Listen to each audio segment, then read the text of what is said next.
અને અમદાવાદના કહેવાતા નગરસેવકો પ્રજાના પૈસે તાગડધીન્ના કરશે। જી હા, અમદાવાદ મહાનગરપાલિકાના 192 કોર્પોરેટર અને 30 જેટલા અધિકારીઓ કે જેઓ શ્રીનગર પ્રવાસે જશે। પ્રજાના 2 કરોડ રૂપિયાના ખર્ચે મોજ કરવા માટે તેઓ પ્રવાસે જવાના છે। શ્રીનગર પ્રવાસે નગરસેવકો માટે 5 રાત્રિ અને 6 દિવસનું બુકિંગ પેકેજ કરી દેવામાં આવ્યું છે। કલમ 370 હટ્યા પછીની સ્થિતિનો અભ્યાસ કરવા માટે આયોજન કરવામાં આવ્યું છે તેવો દાવો કરવામાં આવી રહ્યો છે। અમદાવાદમાં પ્રાથમિક સુવિધાના અભાવ અને આ અભાવની વચ્ચે શ્રીનગરનો તેઓ અભ્યાસ કરશે। અમદાવાદની પ્રાથમિક સુવિધા લોકો સુધી કઈ રીતે પહોંચાડવી એનો અભ્યાસ કરવાના બદલે આ નગરસેવકો શ્રીનગરમાં શું પરિસ્થિતિ છે, કલમ 370 હટ્યા બાદ એ પરિસ્થિતિનો અભ્યાસ કરવા માટે જશે। એટલે પ્રજાના પૈસે તાગડધીન્ના કરતા આ નગરસેવકો 192 જેટલા કોર્પોરેટર અને 30 અધિકારીઓ કે જેઓ શ્રીનગરના પ્રવાસે જશે। 2 કરોડ રૂપિયાનો જેમાં ખર્ચ થશે, મોજ કરશે, જેમાં 5 રાત્રિ અને 6 દિવસનું બુકિંગ કરવામાં આવ્યું છે। કલમ 370 હટ્યા બાદ ત્યાંની પરિસ્થિતિ શું છે એનો અભ્યાસ કરવા માટે આયોજનનો દાવો કરાયો છે। આ વખતે અમદાવાદ મહાનગરપાલિકા દ્વારા આપણે વાત કરીએ કે મોટાભાગના 192 કોર્પોરેટરો અને અધિકારીઓ સાથે લગભગ 225 જેટલા લોકો આ વખતે મોટે ભાગે શ્રીનગર જવાનું નક્કી કરવામાં આવ્યું છે। 5 દિવસ અને 6 નાઇટનો આ પ્રવાસ રહેશે।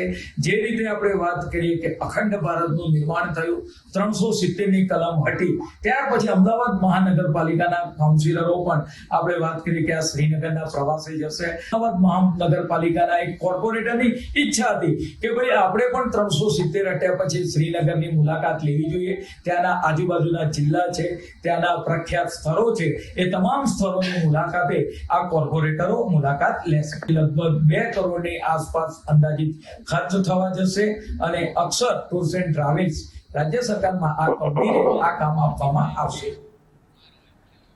અને વધુ માહિતી મેળવીશું, સંવાદદાતા અર્પિત દરજી આપણી સાથે લાઈવ જોડાયા છે। અર્પિત, શ્રીનગરનો અભ્યાસ કરવા માટે આ કોર્પોરેટરો, અધિકારીઓ કે જે શ્રીનગરના પ્રવાસે જશે, 2 કરોડનો ખર્ચ પેકેજ બુક કરી દેવામાં આવ્યું છે।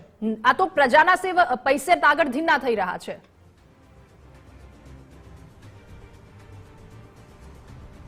एकदम सीधी અને સરળ વાત છે, કેમ કે અમદાવાદ શહેરની હાલ વાત કરું, નો ડાઉટ વિકાસ થઈ રહ્યો છે। ઘણા એવા વિસ્તાર છે કે જ્યાં કામ થઈ રહ્યું છે, પણ વાત ત્યાંની છે કે જ્યાં લાંબા સમયથી કેટલાક કામો અટકેલા છે અથવા તો કેટલાક કામોમાં વિલંબ છે અથવા તો જે કામ થઈ રહ્યા છે એ કામમાં મોટી અથવા તો નાની ક્ષતિ અમદાવાદ શહેરના ચારે ખૂણામાં, ચારે દિશામાં, તમામ વિસ્તારની વાત કરીએ તો ક્યાંક ને ક્યાંક એવા વિસ્તારો છે કે જ્યાં નાની મોટી ખામી જોવા મળે।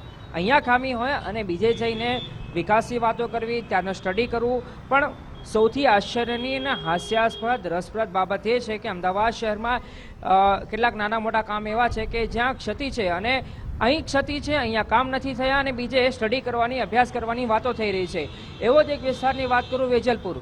હું આપને બતાવું, એ વિસ્તારમાં હાજર છું। લોકો આ જોશે તો જે લોકો કોર્પોરેશનના અધિકારીઓ અથવા તો જે ભણેલા ગણેલા લોકો હશે, આ પહેલાં તો આ ટ્રાફિક તમે જોઈ લો। આ તમે ટ્રાફિક જુઓ છો, કોર્પોરેટ રોડ છે, કોર્પોરેટ રોડથી એસજી હાઈવે તરફ જવાનો રસ્તો છે કે જ્યાં હવે 4 રસ્તા થવા જઈ રહ્યા છે, કેમ કે અહીંયા મકરબા બ્રિજ બની રહ્યો છે।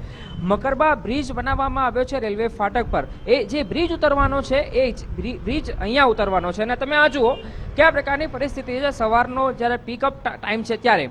હવે સૌથી મોટી આશ્ચર્યની વાત એ છે કે હવે હું મારા સહયોગી અંકિત દવેને કહીશ કે આ જે બ્રિજ તૈયાર કરવામાં આવ્યો છે એ બ્રિજ જ્યાં પૂરો થાય છે ત્યાંની તસવીર બતાવે। માત્ર 100 મીટર પર આ અંતર છે એ પૂરું નહીં થતું હોય ને આ 4 રસ્તા પર આ બ્રિજ ઉતરવાનો છે। એટલે એ વાત ચોક્કસ છે, એ વાત નક્કી છે કે અહીંયા ટ્રાફિકની સમસ્યા થશે। જો ટ્રાફિકની સમસ્યા થાય, કેમ કે હવે બ્રિજ 4 રસ્તા પર જ પૂરો, એટલે ખૂબ નજીક જ પૂરો થવાનો છે, ત્યારે અકસ્માતની પણ ભીતિ છે, અકસ્માતની શક્યતાઓ, સંભાવનાઓ રહેલી છે। તો આ પ્રકારની જો પરિસ્થિતિ ઊભી થાય, ટ્રાફિક થાય, અકસ્માત થાય તો એની જવાબદારી કોણ લેશે? આ ભણેલા ગણેલા લોકો જે કોર્પોરેશનમાં બેઠા છે, એસ્ટેટ વિભાગ, રોડ એન્ડ બિલ્ડિંગ ડિપાર્ટમેન્ટમાં બેઠેલા અધિકારીઓ છે, એમને આખું બ્રિજની ડિઝાઇન કરેલી છે। બ્રિજ બનાવવા માટેની આખી કામગીરી એમને કરી છે। આપ જુઓ, આ બ્રિજ બનાવવા માટેની જે ડિટેલ છે એ ડિટેલનો ઉલ્લેખ પણ અહીંયા કરવામાં આવ્યો છે। એજન્સીનું નામ છે Ashish bridge Corp private limited અને ડીએલએફ કન્સલ્ટન્સી ઇન્ડિયા પ્રાઇવેટ લિમિટેડને આખું કામ સોંપવામાં આવ્યું હતું અને 26 મહિનામાં આ કામ પૂરું કરવાની વાત કરવામાં આવી છે. આ પ્રોજેક્ટ શરૂ કરવામાં આવ્યો છે 30/9/2022 અને શક્યતાઓ જો આ શેડ્યુલ ઓફ કમ્પ્લીટેશન એટલે કે 29/11/2024 અર્પિત, આપની પાસે આવું છું. કોર્પોરેટર સુરેન્દ્ર ખાચર આપણી સાથે જોડાયા છે. ભાઈ, સ્વાગત છે આપનું ગુજરાત ફર્સ્ટમાં. આપ શ્રીનગરના પ્રવાસે જવાના છો એવું સાંભળ્યું છે. 2 કરોડનો ખર્ચો. મારો સવાલ આપને એ છે કે અમદાવાદમાં શું બધું બરાબર છે, તો શ્રીનગરનો પ્રવાસ કરવા માટે ત્યાંની શું સુવિધા છે એ આપને જોવા જવું પડે? પાર્ટીએ નક્કી કર્યું છે તો અમે લોકો વિચારીશું. પ્રજાના પૈસે? મને બહુ આઈડિયા જ નથી. આજે એકચ્યુઅલી હું હોસ્પિટલમાં હતો 3 દિવસથી, એટલે મને બહુ આઈડિયા નથી. આજે 2:30 વાગે હું જઈશ ને ચેરમેન સાથે ડિસ્કસ કરીશ. સુરેન્દ્રભાઈ, આપને હજુ એક સવાલ છે કે પ્રજાના પૈસે 2 કરોડ આપનું 5 દિવસ આસપાસનું એક પેકેજ પણ બુક થઈ ચૂક્યું છે. 5 વર્ષ થઈ ગયા કલમ 370 હટી એના, તો 5 વર્ષ બાદ આવો પ્લાન અચાનક કેમ બન્યો? એટલે પ્રજાના પૈસે થઈ રહ્યું છે એટલે અમે સવાલ પૂછી રહ્યા છે આપને. હવે એકચ્યુઅલ હું તમને આમાં કંઈ વધારે કંઈ કહી નહીં શકું, કેમ કે હું આમાં મારે હજી હું ચેરમેન સાથે ડિસ્કસ કરીશ. અને હું હમણાં હોસ્પિટલમાં મારા એક રિલેટિવ હતા, એટલે હું 3 દિવસથી એમાં જ છું. અને આજે મારે 2:30 વાગે જવાનું છે, લીગલ કમિટી છે, એટલે હું એમાં વિગતે સમજીને પછી હું એમાં વિચારીશ. તો આપનું મન શું છે? આપની રજૂઆત શું રહેશે? આપનું મન છે ત્યાં જવાનું? ના, મારી તો ઈચ્છા નથી, પણ પાર્ટી એ તો બધાની ઈચ્છા હોય તો જ જઈ શકે. એમાં કોઈ ફોર્સફુલી નથી, સમજ્યા? બિલકુલ. ઈચ્છા હોય પણ જો પોતાના પૈસે, કેમ કે શાળાએ જતા હોય હા, તો એ તો બાળકો, અમે શાળાથી પ્રવાસે જતા હોય તો બાળકો પાસેથી પણ આપણે પૈસા લઈએ છીએ. હા, તો બસ, પછી અહીંયા એ તો કોર્પોરેટર normal પોતાના નક્કી પૈસે જાય તો કરશે. વાંધો નથી, પણ જો પ્રજાના પૈસે જાય તો સવાલ ઉઠે છે. એ નક્કી કર્યું હશે, એ જે અમારા ઉચ્ચ બધા નેતાઓ છે એ બધાએ નક્કી કર્યું હશે. એ વિષયને મને બહુ ધ્યાનમાં નથી, પણ હું એમાં તમને કઈ વધારે પ્રતિક્રિયા નહીં આપી શકું.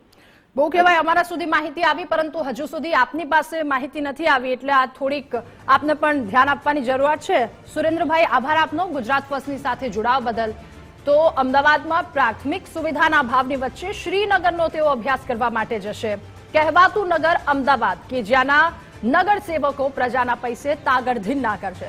અર્પિત આપણી સાથે જોડાયેલા છે. અર્પિત, હાલની બ્રિજની પરિસ્થિતિ આપ બતાવી રહ્યા છો. કોર્પોરેટર કે જે અમુક તો એવું કહી રહ્યા છે કે હજુ ત્યાં જઈશ અને ત્યાં ગયા બાદ માહિતી મેળવીશ કે શું છે શું નહીં. ઈચ્છા શક્તિની પણ અહીંયા એક મહત્વની વાત થઈ જાય છે. અર્પિત,